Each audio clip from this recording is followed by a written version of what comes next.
On this planet, the greatest technology on the planet is the human mechanism. People who never read the user's manual, they are suffering, their body and their mind.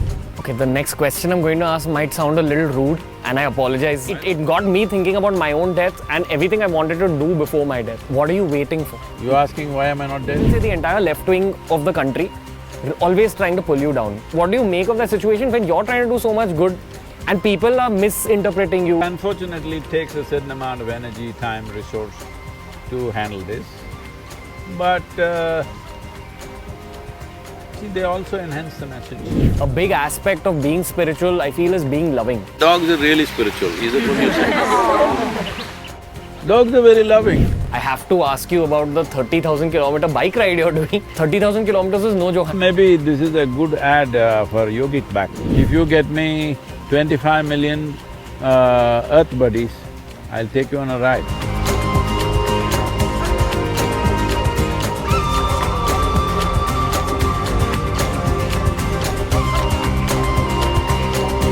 I think this has already become one of the most fascinating moments of my life, being in the middle of nature, speaking with you. So, I last spoke to you in like this in 2018. I feel like I was a child back then. I feel I'm a little older of a child now. But that night, that conversation had such a deep impact on me because of the things you answered my questions with. Like the answers you gave me the answers I needed exactly at that point in time. And that night, I actually had a dream about you. This time I'll treat you like an adult, okay? happy to just be next to you and be talking to you. Doesn't matter how you treat her. This is the thing with me. Even if they're 70 years of age, I treat them like children and they slowly become like that with me. That is the whole thing. With time, people are getting crusted. That is the whole thing about life, that you don't get crusted and rusted just because of time. No, I agree. I'll still treat you as a child, okay? Happy and honored to. Happy and honored to be treated like a child. Sadhguru, it just breaks my heart that I'm having such a beautiful moment here with you, and our world is in the middle of a war right now. Not the world, only two nations. Two nations? No, it's very important we don't exaggerate this, because we should never move into that thing about two world wars have happened. We should never ever move in that direction. Conflict should not happen, but in case it happens, at least it must be contained. Everybody should not jump into it.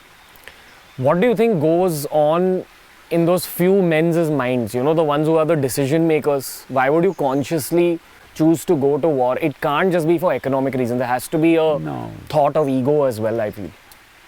See, these are very superfluous judgments, but we must understand all this is rooted in our strong sense of identity, and we want our identity to dominate somebody else's identity.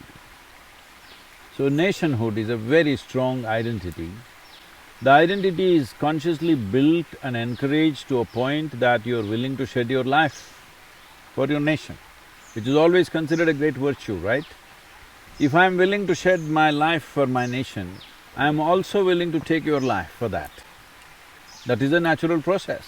Whether it is nation, race, religion, caste, creed, or even your individuality, if you're unnecessarily identified, you will get into unnecessary levels of friction and conflict. Sadhguru, but isn't identity just another word for ego? Like I've constantly been thinking lately a lot about this concept of ego. The more you think about… See, when you say it's a concept of ego, that means you made it up. Why do you make it up? Okay, fair. My follow-up question… I didn't make it up, so I don't have it. These are the kind of answers that just play with my head, okay? And I'm not ready for the next question yet, but I'm still gonna throw it at you. So, okay, the next question, honestly, is the other kind of concept that fascinates me a lot in this world and kind of still makes me feel bittersweet about the times that we live in. It's this concept of Gen Z, which is Generation Z, which means kids that are roughly born after 97. Wait. If you're Generation Z, don't ever say that, because that means you're the last generation. So that's one thing I'm trying to avoid. that you should not be the last generation. What does Gen Z mean? Huh? So Z is the last word, last alphabet. I think culturally, I am a millennial because I'm born pre-97. I am also 20th century millennial. No, I think so. Which millennia are you talking about? I think those are the cultural kind of terms given to. All right, but don't use the word Gen Z. That means you are the last generation. Please don't be that. Okay, We'll call fine, you Gen fine. Gen A. Okay. I think the next one's called Gen Alpha. Just we go back to the start. Oh, okay, it's a circular moment of alphabets. So I work. Once you learn the alphabets, you must go into words. Once you get the words, you must go into sentences. Once you go into sentences, you go into literature. Okay, don't keep on repeating the alphabets, man. I work with a lot of these Gen Zs and some Gen Alphas. What I notice about them is that Ask him to find a different name.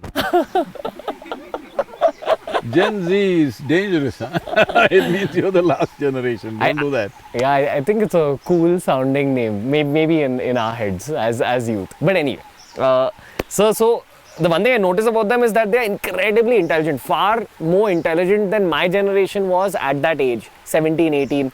And you talk to some 13, 14-year-olds and they're even smarter than this Gen Z generation. So I look at them as like both blessed and slightly cursed. Cursed because we're living in the times of the virus. We're living in the times of this particular incident we spoke about, like the war. And then we're also living in the times of ecological damage. The good thing about Gen Z and Gen Alpha is that they're way more environmentally conscious, they're way more intelligent, they're way more strategic. They know how to use technology, design, social media much better.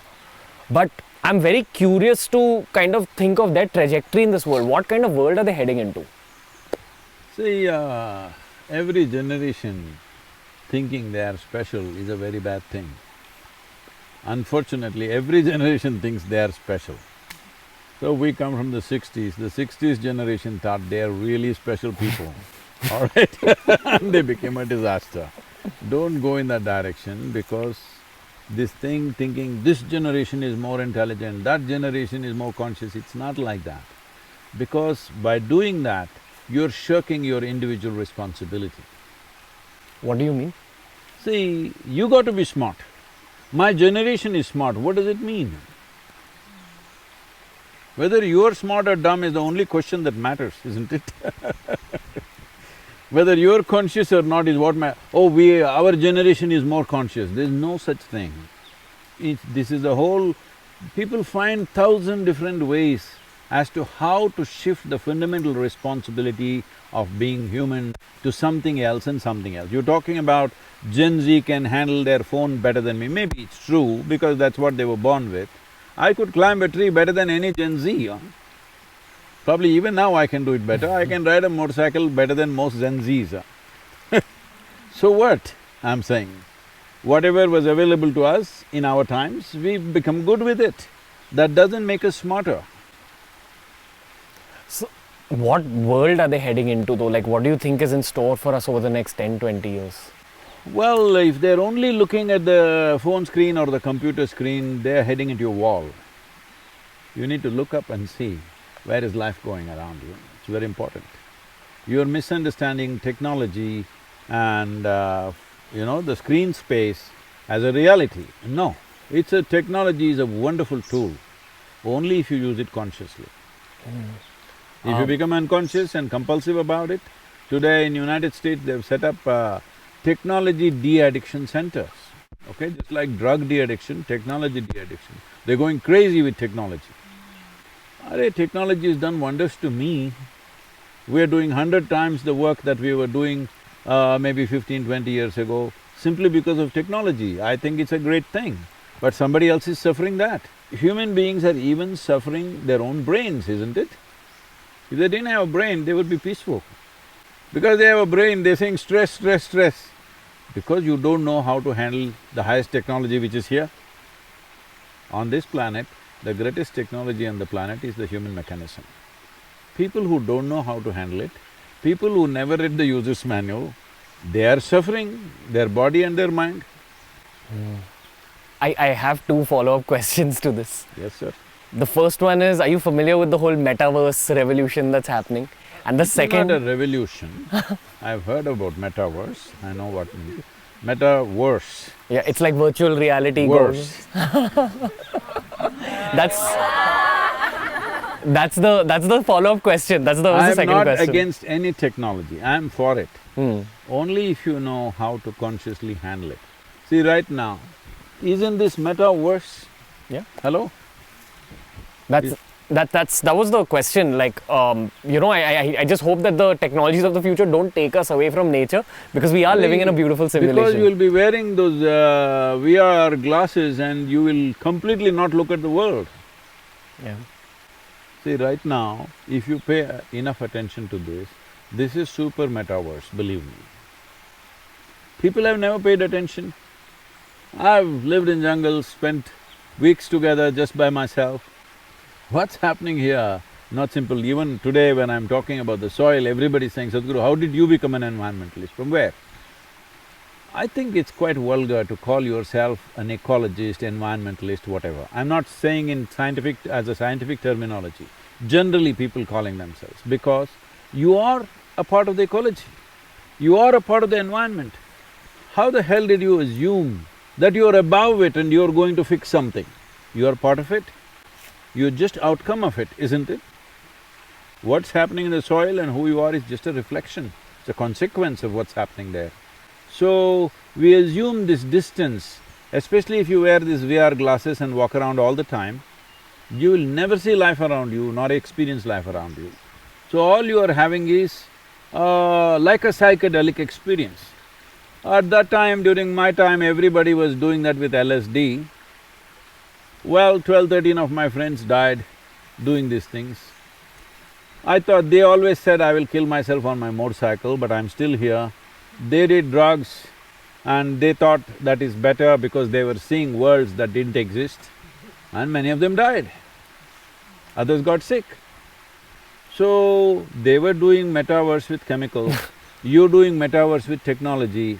All that will happen is your mind will get distorted, because the mind is a reflection of what you're exposed to. If you're more and more exposed to the unity and the harmony of the creation, that's how your mind will become. If more and more you're exposed to all these aberrations, however great it is in terms of creating, it's entertainment means you do it 1 or 2 hours, that's a different thing. But if you think that is a new world and people are buying real estate, hello? People are buying real estate in Metaverse, there can't be a dumber thing than that, okay? Especially after… See, you buy a real estate in the false world. False estate, it's not a real estate. Especially after the conversation I heard of yours with Prajakta right now, just before this, where you were kind of dishing out pieces of truth from the near future, where you said that 90% of the organic content in soil has deteriorated all over the world. You know, you spoke a lot about generally the deterioration of our planet.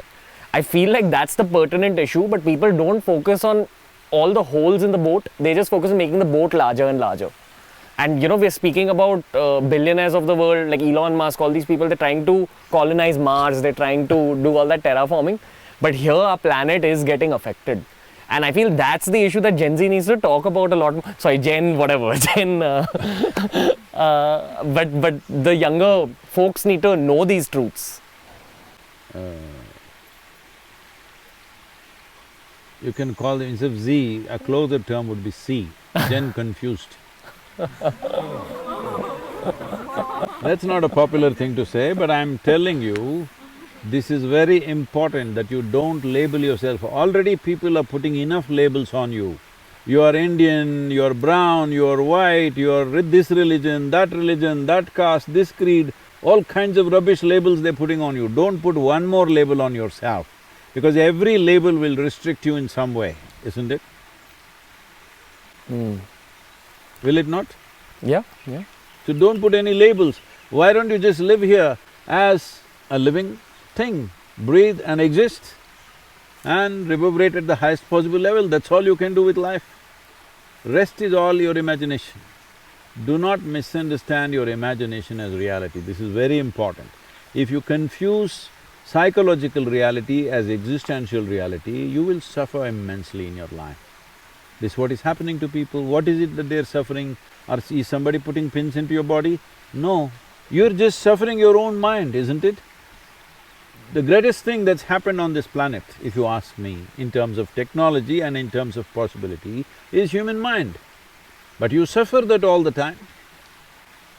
And if I say, it doesn't matter whether you were born yesterday or you were born 100 years ago, if you are suffering your own mind, you are Gen Z. Yeah.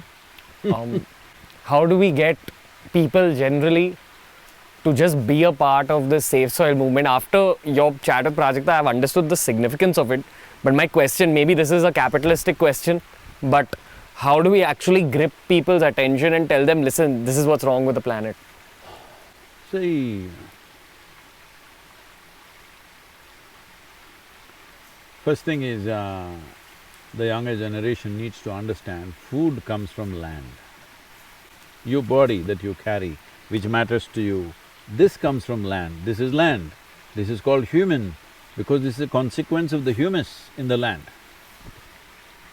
So take some time to find out how much humus is left wherever you are. You're living in a city, everything is paved, all right?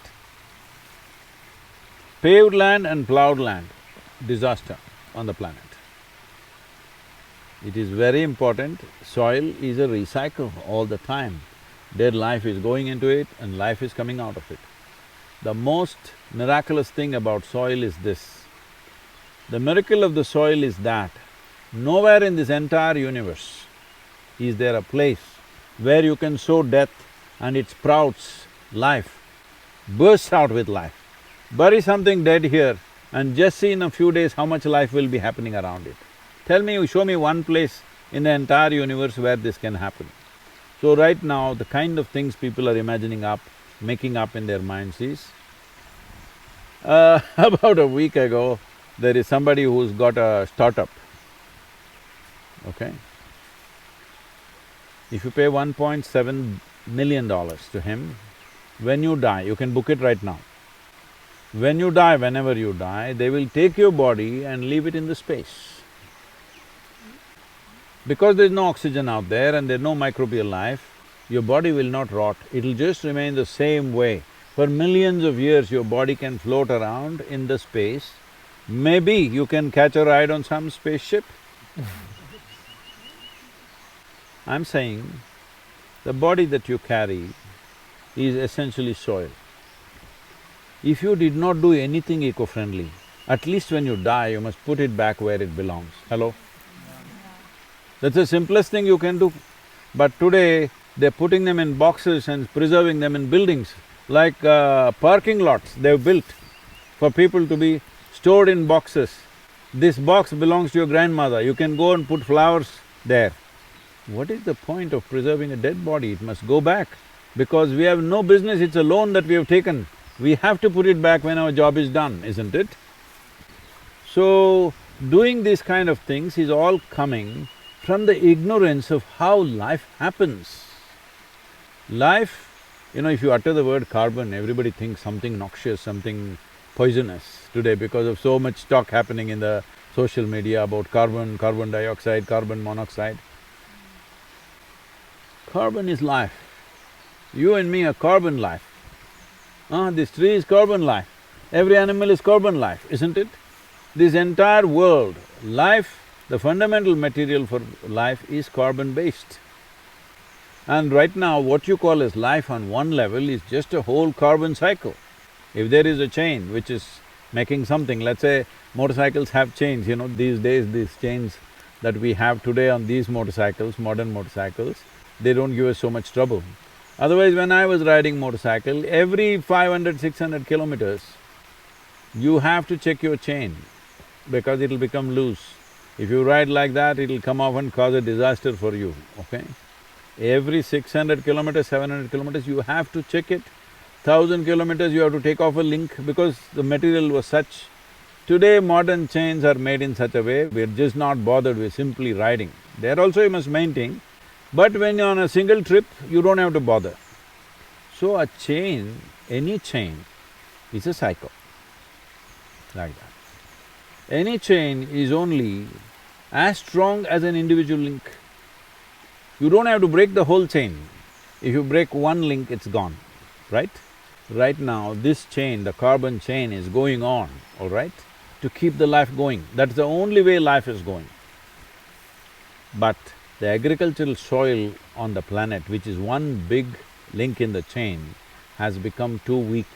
If that breaks, life is not going to be good. You can order from your food from Swiggy, Piggy, wherever you like it. But somebody has to cook it, right? Somebody is cooking the food.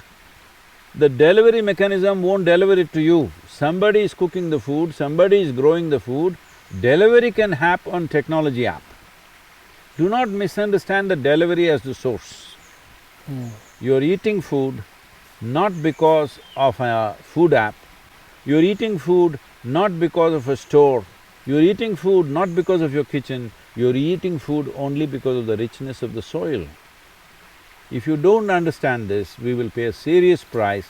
Unfortunately, in the last 30–40 years, we have missed this point and caused enormous damage to the soil, where 62% of India's soil has less than 0.5% organic content. This is on the verge of desertification. We are partners with UNCCD, the UN agency to combat desertification. This is the biggest concern right now. The world is turning into a desert. If people don't understand how it turns into a desert, Saudi Arabia means you see a desert, right?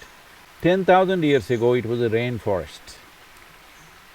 Gujarat was a, well-endowed forest. Rajasthan was a forest. When the Saraswati river flowed on the surface, all these were forests. The moment it was deprived and certain things changed and people did not understand what was happening, they all turned into harsh deserts. This is what will happen. It is not that tomorrow morning there'll be sand dunes in your neighborhood. That's not the point, because then you may think it's very romantic, you can go and sing a song there, like a movie star or something. That is not how it'll happen. Food production will slowly slide. It's not like one day suddenly there'll be no food. It slowly slides. Even today, for all of you young people who are well-to-do, who have choice of foods to eat, I want you to understand, every day, even today, 820 million people go to bed without food.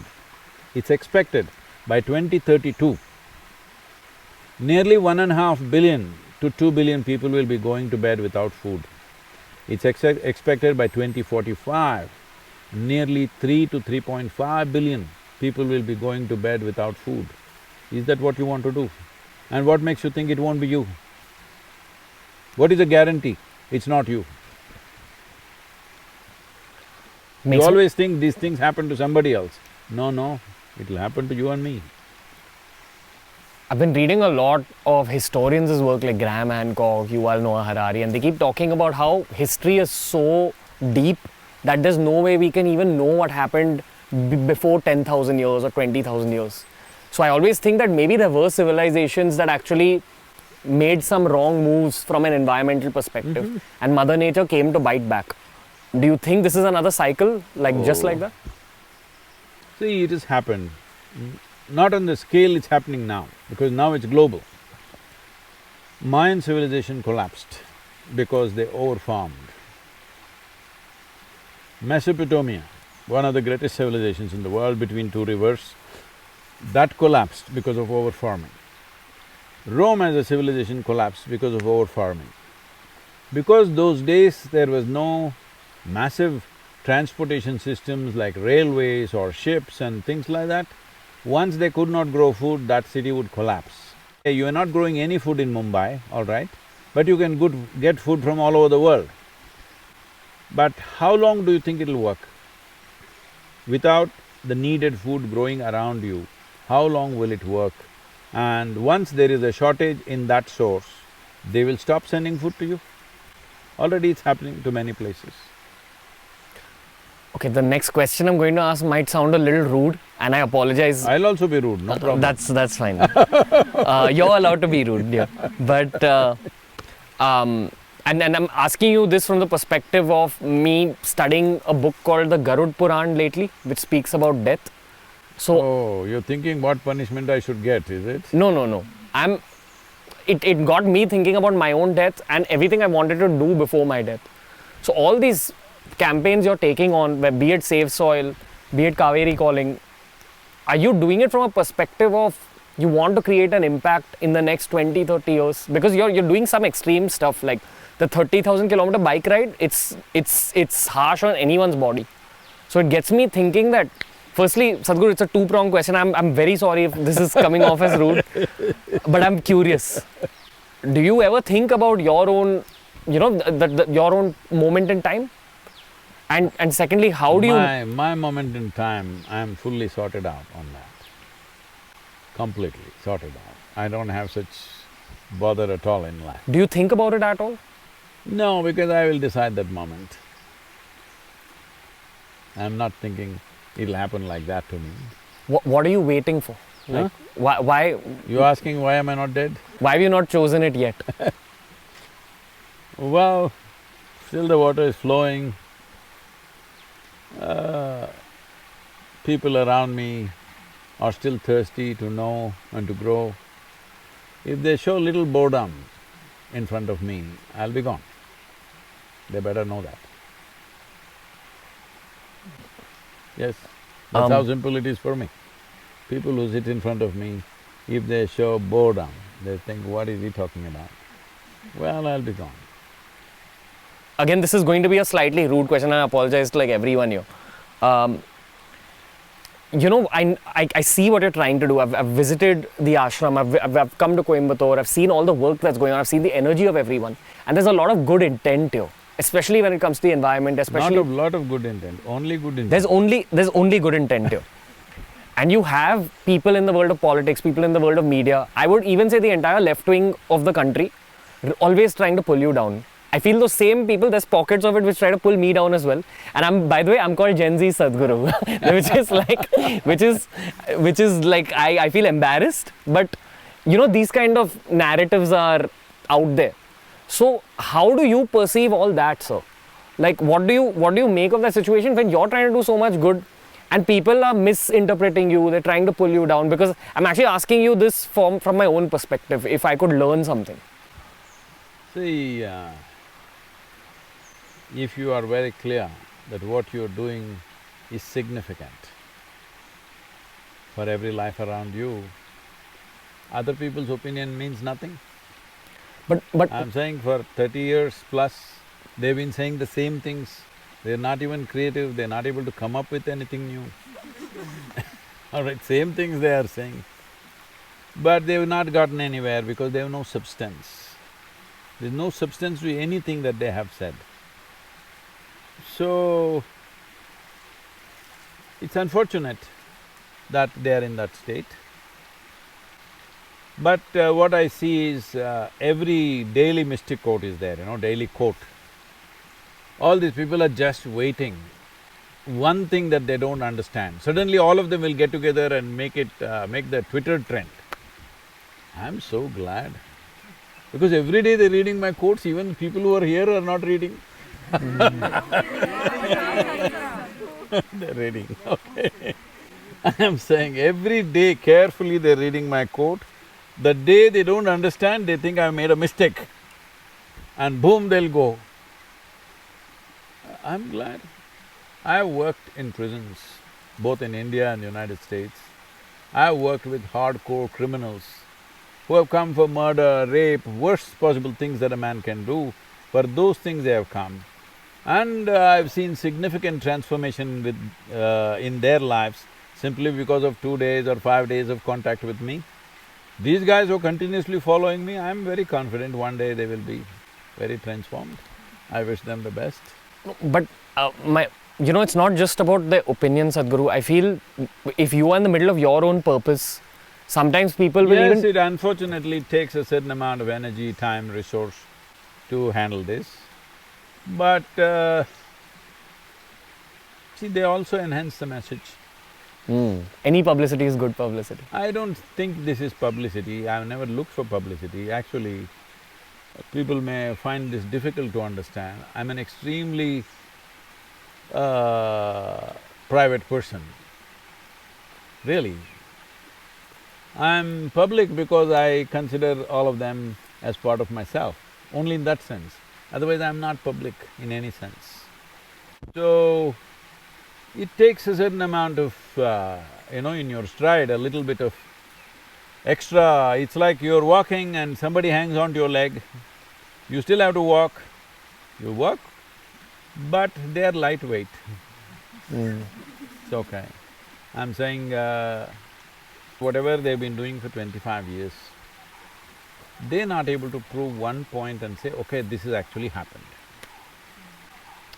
How long will people believe this kind of trash endlessly? Slowly they're losing their traction, they're feeling stupid. Many of them have started following us in a positive way. Many journalists who… from yellow magazines and stuff, who started this whole scandalous thing about us, today they're all devotees here. Others will come. What do you think is that person's journey who has that much anger in their heart? See, some of them are genuinely angry because there is bitterness in them. From their own life? Yes, lack of being significant in the world. This is not just about me. They're attacking sports people, they're attacking actors, they're attacking artists. Anybody who's successful, they're attacking them because they're anti-success. They want to succeed, but they must have failed repeatedly in their lives, in everything that they do. Now anybody who is successful, they want to pull them down. Just tell me who's been spared, which arena of life has been spared. Politicians who are elected, they will pull them down. Sports persons who are very super successful, they pull them down. Spiritual people, of course, the thing is on. But they don't pull down all the spiritual people. If they're ineffective, if they're not a big success, they're not pulling them down, they're not disagreeing with them. Yeah. All right? So they're essentially, rankled by somebody's success, which shows lack of significance in their own life. I wish them success so that they can relax and be positive about life. So I'm very hopeful about India going forward as a country. I feel it'll be a change maker in this world. They say that India is the spiritual capital of this earth. I don't know if that's true. I would like to believe it. A big aspect of being spiritual, I feel, is being loving. And we're seeing so much me versus you in this country, as in not me versus you. I would not… Let's settle this. Who told you being spiritual is being loving? Isn't it about spreading love? Then get a dog, then dogs are really spiritual, is that what you say? Dogs are very loving, come on. I mean, Tell me yes or no. Yes, sir. They're very loving. So they're all spiritual? I don't know. wag your tail all the time and you're spiritual? Please don't do that. But, sir, like, how do we get the country united? Because I feel that repeatedly our country has been invaded and affected and brought down because of this whole divide and rule policy. People caught on to the fact that we play a lot of me versus you. So again, for the next 20, 30 years, how do we work on that aspect of unity to build businesses, to build movements, to save soil, to help the environment? Because I feel that we've been given a gift to be born in this country and we're not valuing it enough as a unit. And there's too much ego, there's too much anger, there's too much hate, especially post the pandemic. So what's your advice here? See, don't judge the whole country by looking at a television screen or a social media platform. No, just walk around here, just walk around in this village or in the city. You don't find anybody in anger, you don't find anybody beating up somebody, do you? No, no such thing happening. Some incidents happen, 1.3 billion people, some incidents here and there happen, unfortunately. Lives are lost, injuries have been caused to other people, which definitely needs to be dealt with. There is no one way to deal with that, there is law enforcement, there is a certain sense of harmony in the society, all these things matter. These are not overnight jobs, this is something we need to strive for. As you said, historically, we've gone through a whole rigor of invasions. worst kind of invasions. We have not documented it very well as other cultures have, but we have gone through and taken a beating that very few populations in the world have taken, most cruel kind of battering we have taken. But we're still not bitter, that is what is beautiful about us. People have come, subjugated us, made us feel like, you even have to pay a tax for being who you are, all this, but we are not bitter. That is a great thing, okay? We are not bitter. Yesterday what happened, for that we are not bitter. But making sure that doesn't happen again to us tomorrow is also equally a responsible thing to do, for which we are building a strong nation right now. We should have done it sooner, it's 75 years now, but we're doing it. A little slow, but for the size of the country and the diversity of the nation that we are, I think we're doing well. Do you think fiction, films, stories are a good way to unite the country? Because that's my only hope, honestly. Or sport, that's the other one. Definitely, we must use every means. I do not ascribe to this, that this is the way. Everything that we do, we must see how people can transcend the smallness of their boundaries and see at least we come, if not boundless, at least a larger boundary which includes most people. So, if you don't strive for that, your life will naturally be constantly in conflict with something or the other. For the well-being of the individual and the well-being of the society and the nation, it's very important that there is a larger identity with which we can move forward. It is happening, it is just that it's not being projected well. See, after the pandemic, you mentioned the pandemic, it was a serious hit, okay, especially in a country like ours. The economic cost has been so serious, most people don't understand. I'm in huge appreciation of the lowest level from the lowest level of worker. What I have seen is from a police constable, from a village official, to panchayat leaders and even political leaders and right up to the state governments and central government. What they have done in these 2 years, I bow down to them, really. You can go on picking what didn't go well, but in a country like ours where infrastructure is so minimal, the way we have delivered the vaccine solution and the way we have taken care of people, there have been aberrations, but such a large country with such little infrastructure, country like United States with such massive infrastructure and such massive amount of fund, see, they're still shaking, still shaking. I know you… So, every one of us must be in absolute gratitude because we don't know who did what, from the doctors, nurses, small, police constables, everybody strived to manage this. It's not a small thing. It is not a small thing. 1.3 billion people, this person speaks one language, that person speaks another language, dozens of languages, you can't communicate in one language to everybody. How to communicate a message, how to make them behave responsibly, how to even wear a mask. People are carrying, people's level of understanding is like this, people are carrying a mask in their pocket, they think it's like a driving license. When I ask them, where is your mask, you're coming so close? They say, I got it, Sadhguru, I got it in my pocket, here in my hip pocket. I said, it doesn't work on your bum, you got to have it on your nose. I'm saying in this kind of country, to effectively manage a pandemic and come out of it successfully and having a thriving economy as we're having right now is not a small thing. So for this, it's not just one prime minister, one chief minister, one somebody. Everybody has strived, isn't it? From the smallest man to the biggest man, everybody has strived. Let us not go on giving endless negative commentary. Appreciate the nation. If you can't appreciate the administration, appreciate the nation. We've bounced back, right? It's not a small thing. Yes, sir. So, maybe I can ask you unlimited questions more, but I know, time is tight. I have to ask you about the 30,000 kilometer bike ride you're doing, which I find fascinating. There's someone called Wim Hof, they call him the Iceman. He uses pranayama and aspects of yoga to basically deal with freezing temperatures. And I think the world notices Wim Hof and his abilities, and often they overlook all of India's yogic leaders for their yogic abilities.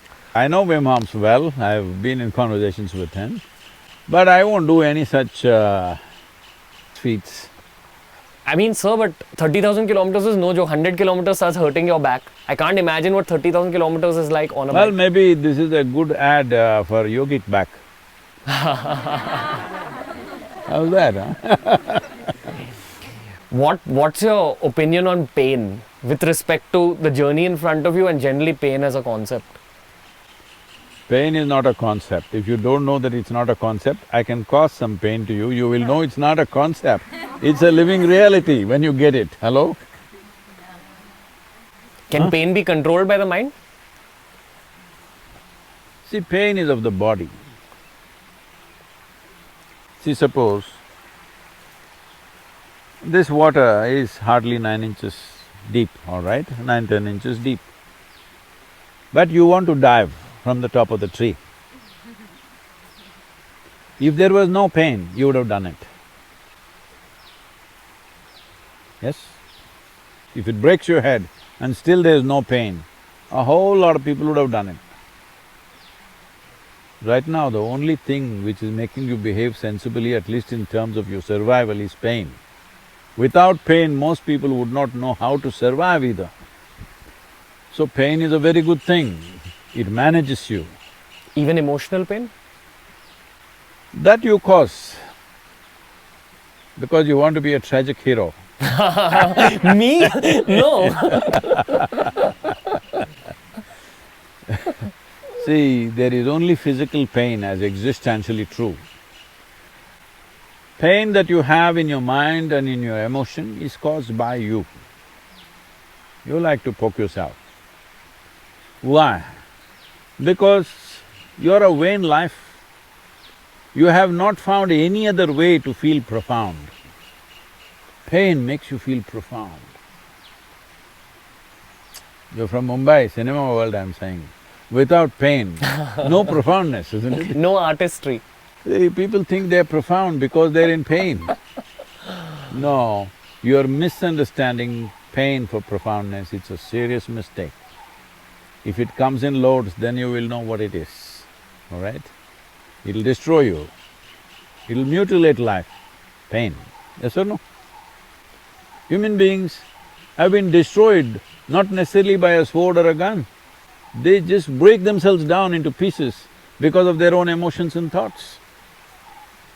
More people are mutilating themselves by themselves, using the sharpness of their own mind rather than by somebody's sword or gun, isn't it so? So why is this so? Because you have misunderstood a few fundamental things. You do not know what is real and what is not. What is existentially true, what is physiologically true, what is psychologically true.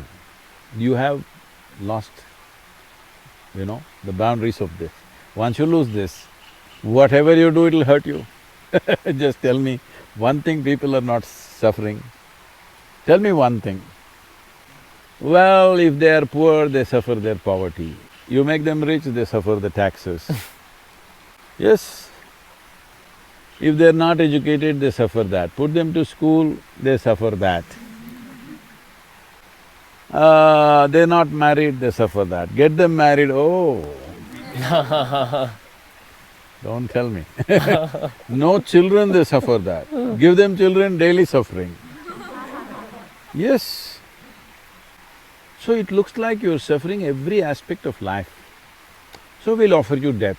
Oh, they'll suffer that. So suffering is not because of life situations. Suffering is because you do not know how to manage yourself. You do not know how to manage your own mind, your emotion, your energy, your very life. You do not know how to manage, then everything becomes suffering. Physical pain is a different thing. Physical pain is caused by some contact or disease or injury or something. That of course we must see how we keep it at the minimum in our life. Mosquito bites you, all right, but you don't have to be bitten by a bear. You need to avoid that. Why are you taking on the pain of the bike ride?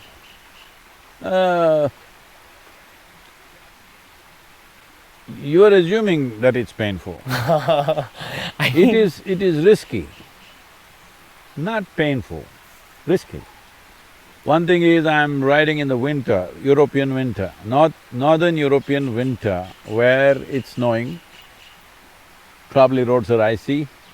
Being on two wheels on an icy road is not a joke, it's risky. Then I'm coming into Arabia, where temperatures are anywhere between 38 to 40 degrees. I could melt away there like snow. Then I'm entering India in the peak of Indian monsoons. Why someone like me? I can live a good life. I can live a very comfortable life because wherever I go, people will take care of me. Any part of the world. What is the most exotic place you can think of? If I say I want to live in the Alps mountain, people will set up a home for me. I don't have to have $1 only in my pocket. If I say I want to live in Himalayas, somebody will set up a wonderful place for me. If I say I want to live on the ocean, somebody will get a big yacht for me, I'm telling you. I can live very well and very comfortably. Why am I doing this? Because I want all of you young people to understand, if we don't do this now, we will regret seriously and your Generation Z label may come true. For half the population at least. If not for the whole population, for half the population it may come true, wherever you put me. Because I never sought comfort. I've slept in the jungles, I've slept on the trees, I've been head to toe by insects. When I came back after 2-3 weeks of being in the forest, people wouldn't recognize me because head to toe insect bites. You can't recognize me, it's all like this, my face. But I didn't suffer. So I've never sought comfort, so I never suffered. But I've lived an extremely engaging and intense life. And my experience of life is in a way that I will not exchange this for anything in the universe. You give me anything, if you give me a mountain of gold, I will not exchange this. Just now, I was in United States in Los Angeles. This guy comes and he wants to meet me and he has a presentation to make. I said, what is it about? He said, something about our online properties, he wants to make a presentation. I said, okay, let me see what it is. Then he comes with a presentation and shows what all is on YouTube, what all is on all these things, channels and platforms. And all these calculations he makes and shows, Sadhguru, if you allow me, I can package all this material and in today's value, it is worth about $2.7 billion. I can package this for you and get you that kind of money in the next few years. I said, what do I do with $2.7 billion? Get me 8 billion people, that's what I'm looking for. Right now, for Save Soil movement, just get me 3.5 billion people, the job will be done. Do that, huh? If you get me 25 million earth buddies, I'll take you on a ride. All right, on the motorcycle. Your back won't break, believe me. Challenge accepted. Yes. No. Sadhguru, thank you. Maybe just one last selfish question because I don't get this opportunity all the time. Do you have any last piece of advice for me or whatever we're trying to do through this show? I know you've kind of got a gist of it through the questions, but just any last piece of advice for my team and myself. See, every generation is remembered for things they do, right? See, right now, after 15,000 years, we're still talking about Adi Yogi. Why? You think because he was tall or handsome or something? No, we're talking about him because of the offerings that he made to us, which is still relevant to us, isn't it? You remember a human being through history, either he did something terrible, then you remember him in a wrong way, or they did something with which our lives are still benefiting. As a generation, we have this opportunity, this is a one-time opportunity. In the next 10 to 15 years' time, if we bring about the policy change now, in the next 1 or 2 years, and it'll naturally take effect, in next 10 to 15 years' time, we will be remembered as a generation who turned the planet around. It was sliding down to disastrous place and we turned it around, we will be remembered for that. You don't have to remember me because I don't care whether you remember me or not. People ask me, Sadhguru, after your time, how would you like people to remember you? I said, if they are only thinking about me, obviously they're living bad lives. All right? If they forget me the moment I am dead, that means my work is successful, they're doing well, they're doing great.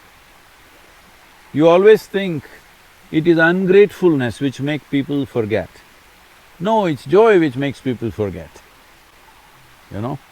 Like a very wise lady said, she had two of her twin girls, she got them married. They went in different directions on their honeymoon. One girl who was a very loving, wonderful girl, never sent a message, never wrote, nothing. 2 months, no message from her. The other girl, every other day she was sending messages, wanting to call and talk to the mother. So somebody came and asked, how are you girls doing? She said about the other girl who never sent a message, one is doing really fine, others seems to be having some trouble with her husband. Okay. One who is happy doesn't turn back, one who is really going straight and fast won't look in the rear view mirror, right? So I don't want to be remembered. This is possible as a generation.